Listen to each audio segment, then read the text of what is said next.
Hey there! In today's video, I'm going to teach you how to record a DJ set on Serato DJ Pro. So let's say you're DJing live somewhere or you're making a mix at home that you want to share. I'm going to teach you how simple it is to do that in Serato DJ Pro. Then I'm going to teach you how you can import that DJ mix into Logic Pro X and make edits or change the volume or just smooth things out, and then bounce it to an MP3 so you can easily upload that to Mixcloud and SoundCloud. If none of this makes sense to you, don't worry, just follow along and you'll be able to keep up. If you stick around till the end of the video, I'm going to tell you how you can download my free music resource guide where I list my top websites that I get all of my music from for my DJ sets. So you don't want to miss that. I'm DJ Nicole Otero, professional DJ from NYC, and on this channel I teach beginner and aspiring DJs how to get started on their DJ journey. If you like what you see, click subscribe. So let's get started. Okay, so I'm going to just go over how to record in Serato DJ Pro. It's just 3 simple steps, I'm pretty sure, but we'll go over it together right now. I'm not going to teach you how to make a good DJ set. That would be a different tutorial and probably on my course. But yeah, so the first thing you want to do is you obviously want to load a deck. So I'm in Serato Play right now, Serato Play mode, allowing me to have 2 decks using just my computer. I'm not connected to any hardware. So I'm going to load in this track, and then I'm going to first make sure my levels are good. So this is my volume in Serato Play, but again, you would adjust the volumes and the trim on your DJ controller or your DJ mixer. So if I press play, so this is a good level. I'm not peaking, right? I can bring it a little, give a little headroom, and I'll bring it to the beginning. And then the next step you need to do is press this record enable button. And then down here, you'll see that you get this record function. So you can also adjust the volume here a bit, but I'm keeping it center. And you can now see the levels here even better. So perhaps I can bring up the volume a bit. See, I don't want it. You see right now it's like in the red. I don't want that. So that's why I kept mine kind of halfway just to be safe. And then this way you can adjust the volume on your DJ controller or the volume knob here in Serato Play. And again, I'm going to bring it to the beginning. And then I'm going to press play. So in Serato Play, I have to press play first and then press record. It may be different connected to the DJ controller. I don't remember, but I'm going to press play and then record. And you see how, and let's say, you want to bring it right back to the beginning because we'll be able to edit this. I could just go here. So I will make an edit later in Logic to make sure it starts right there. Okay? And right now you see here, we're recording. All right? And again, if you want to give yourself a little bit more volume, but we could adjust that later in Logic. So now let's say, I'm going to bring the volume down now so you could hear me. Now let's say you're at the end of your DJ set. It's been 60 minutes. It's the end of your set, right? Obviously, it wouldn't be this track anymore. Again, I'm just showing you the mechanics. When you want to stop recording, just press record here. Okay? And then press save. And now I have, it's called Serato Recording 2. And it has automatically saved in a crate called recorded. So I press save, and this is what it was named here, Serato Recording 2, and it automatically went into a crate called recorded. That crate might be at the bottom of your, set. I moved mine up here, but it just automatically goes to that crate. And now I'm going to name this. So I'm going to name this, test recording for YouTube. All right. But for the rest of the video, I'm actually going to use this recording. It's a live set that I did with my girl DJ Jen Love at Mr. Purple, which is in the Lower East Side of Manhattan, that we did on September 23rd. So I would actually drag this to my desktop, okay? And you can see on my desktop, it's called Serato Recording 1, but I want to make sure that this is the correct mix. So I'm going to press play. I remember that's how my DJ set started, so that is the correct mix. All right, and now we're going to move into Logic Pro X.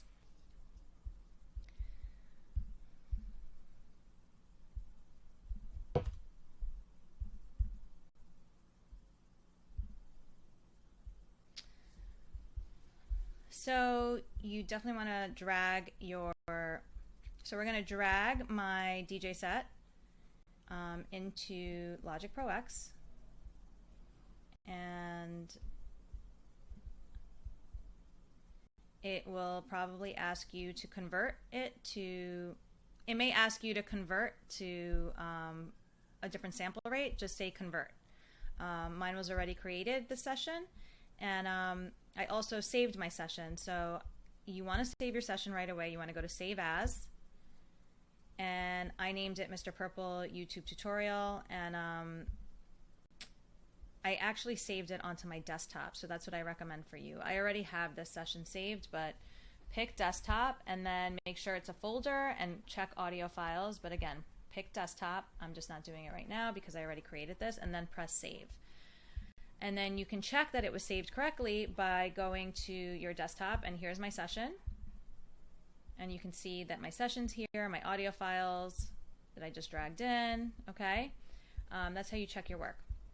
So this is a DJ set where I'm DJing, then my girl DJ Jen Loves DJing, and then I'm DJing again. And then she actually played after me but didn't record the whole time because I forgot to press save, which is what inspired me to make this video. But anyway, so I could just listen to this. I'm looking at my levels down here, and actually going to remove this so we're not. This is your inspector window. You want to make sure that it's open, so just press I here if it's not open. And yeah, levels are pretty good. I can make it a little louder. So what I did here is I went into effects. So, you know, let's say it's no plugin. It says audio effects. This is where you add. And I went to, let's see, I think I went to utility, and I went to gain, and I went to stereo. And they do have factory defaults, but I just like to use it to just add a little volume. So I could just see how it got a little bit louder, just adding a few little dB to it without messing with the fader knob here. But then I have to pay attention and make sure that throughout the rest of the track it doesn't maybe get louder, which I'm pretty sure it does. So if I scroll over here, I could zoom in a lot more, come out here. I'm watching the levels here, but maybe down here. See, the waveform gets a lot bigger here, so see, I'm starting to peak here. So what I would do is right around here, I would probably zoom back out and just pay attention to these waveforms, but see, it gets a little bit louder here, so I would use automation. So come here, this is the automation icon. You could also get there by pressing A on your keyboard. And then at volume, I want you to go to volume main and go to absolute. Okay, and then we're going to come here to our edit tools, and I'm going to press the pencil tool. And if you just draw on it, you're going to see now the volume. And you use the pencil tool to create breakpoints. And yeah, I would probably just then, if you press T again and pointer, bring this down a hair, okay? But I would Command Z that. I would draw another breakpoint here. Then TT to get back on the pointer. And just, actually, I do want to bring down the entire mix a little bit. So if I just select this and press delete, it'll remove that. And again, I'm going to bring this pointer here.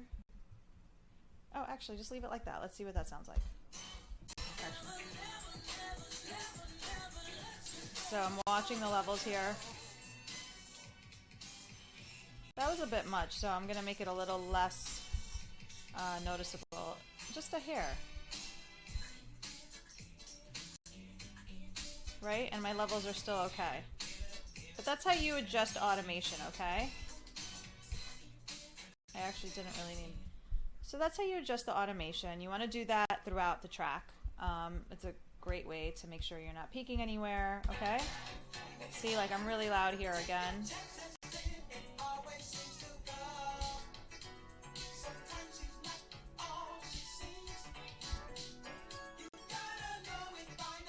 So again, I would draw it in, okay? So you do that throughout the track. So let's say you have your levels exactly the way you want them. I actually want to make an edit now because I know there's a section of my mix that I didn't like. I tried out this disco set and it just wasn't working for me. So we'll get to that. So I'm just going to find the section that I know I had this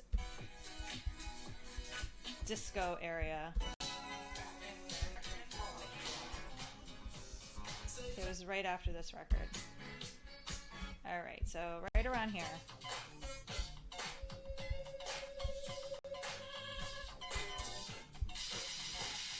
Alright, so I'm going to make an edit here because I know this is when I got into a different BPM and I don't want that on my mix. So if you come here, these are your edit tools. I'm going to go to the scissor. You could also get there by pressing T on your keyboard, and then you could press I because the shortcuts are there. And I'm just going to cut the audio here, okay? And then TT to get back to the pointer, and then find the end of this area where I also want to cut out. So, all right, so I'm going to zoom in a bit more. Yeah, I mean, it was cool tracks, it just doesn't fit in my set. Here we go. All right, so right here, so I know it's right there that I want to cut, okay? Press T, scissor, cut. Now TT. Now I'm going to highlight this center area and just press delete because I know I don't want it. And I'm going to highlight this audio region and I'm going to now zoom in, come back to the end of this audio region, put my playback cursor here, and if I press semicolon on my keyboard, the track will automatically go there, okay? So that's not too smooth yet, so now I'm going to zoom back in and maybe drag this out a little bit. And if you bring your pointer to the bottom, you can kind of just extend the audio again. It's non-destructible, which is great. So right there, and then I could watch this one. And maybe now, let's see what that sounds like. See, because I had the same echo effect on both. The only thing I would do now is probably raise, again, add some automation here and bring that volume up. So just like this. Oop, that's not what I wanted. Bring it up like that.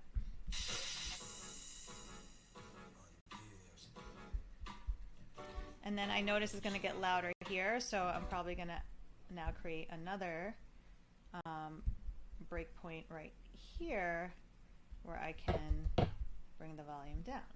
Nope, I have to draw. I always forget that. You got to draw multiple breakpoints to have leverage. So make another one here,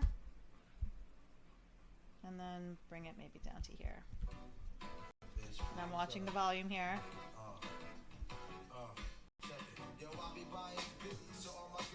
All right, that sounds good. So I've made an edit, and let's say I've monitored the volume throughout the entire mix, and it's perfect. And the other thing I want to do is I want to cut off this DJ mix, because again, I told you it's an hour of my set, then another hour of my girl set, and then half of another set of mine. So I just want that first hour of my set. So I'm going to zoom in, find the end of my set.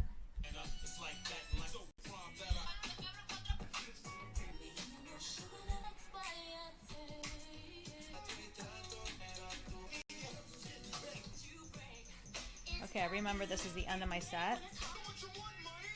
Oh, close. No.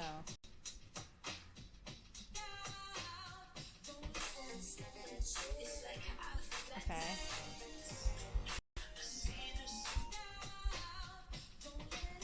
So right here is the end of my set.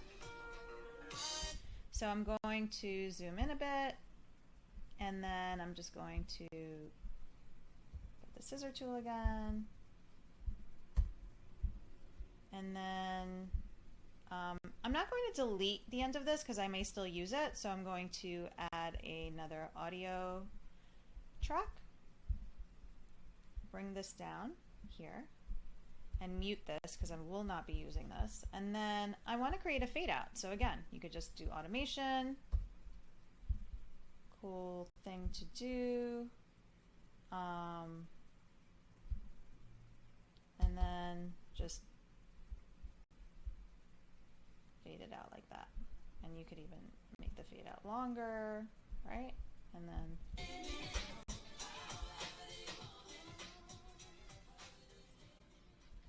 now I have a nice fade out.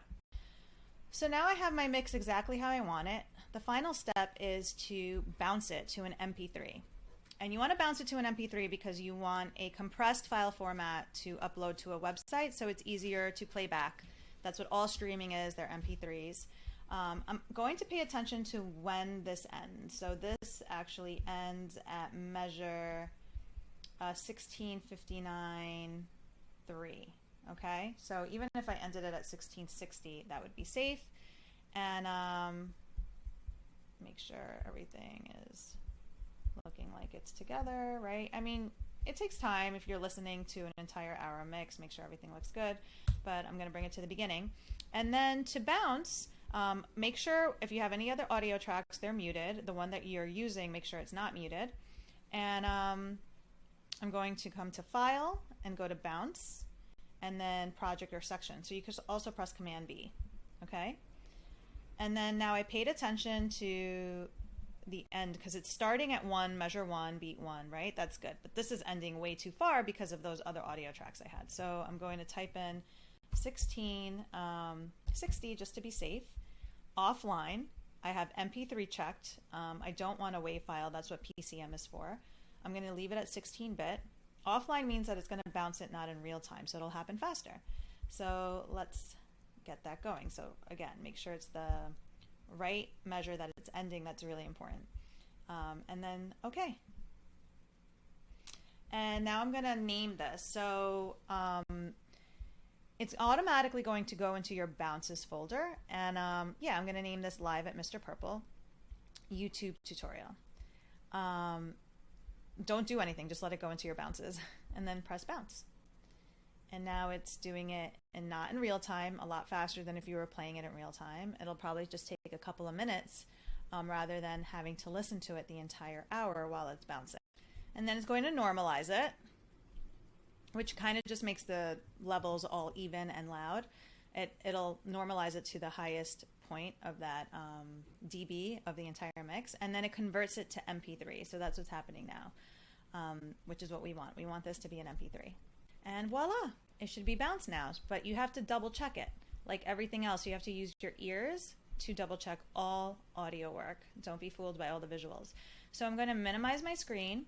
I'm going to go to my Live at Mr. Purple session folder, okay, and double click it, and then here's my bounces folder, and now here is my MP3. So now I'm going to double click it to listen.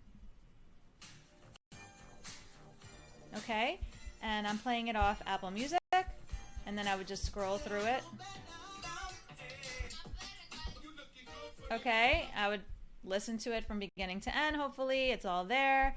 And then that's it. And then now you have this MP3 that you can upload to Mixcloud or SoundCloud. And yeah, maybe I'll show you that in another tutorial. So I hope you enjoyed today's video.